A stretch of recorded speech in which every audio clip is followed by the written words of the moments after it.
Now si Abraham, meron siyang isang pamangkin na nagngangalang si Lot. Nag-separate sila dahil sa sobrang laki na ng kanilang pamilya. Para maiwasan ng gulo, itong si Abraham stayed in Canaan while ito namang si Lot tumira sa Sodom.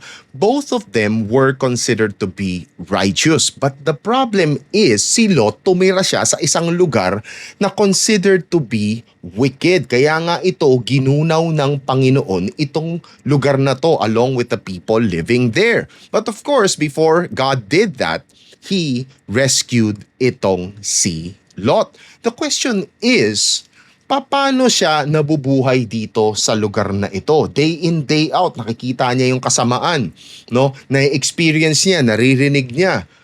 Paano kaya ang naging buhay niya dito sa lugar na to? Kamusta ang kanyang kalagayan? Well, fortunately, Peter explains to us sa 2 Peter chapter 2 verse 7 to 8. Ang sabi niya, Lot was greatly distressed sa mga nakikita niya, the behaviors of the wicked people.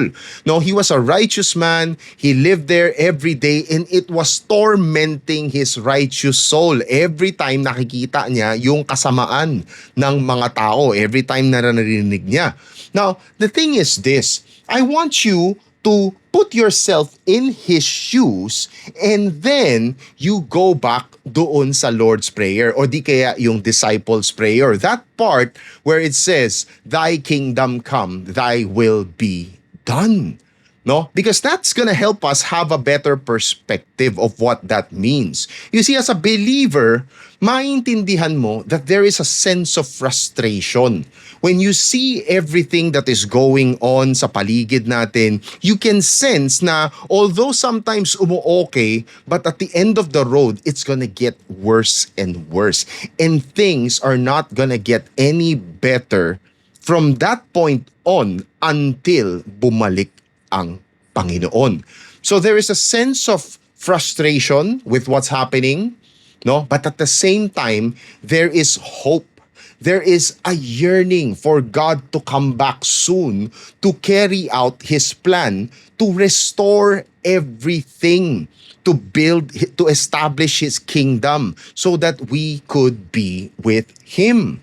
So as you can see, some believers, they feel hesitant, no? Reluctant sila to pray the Lord's Prayer because they don't feel like reciting prayers. But what I want you to understand is this.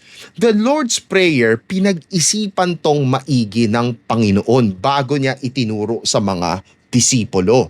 You don't have to feel uncomfortable just because merong mga ibang grupo o di kaya merong mga denominations na they're reciting the prayer. I mean, you just have to understand ano bang ibig sabihin nito.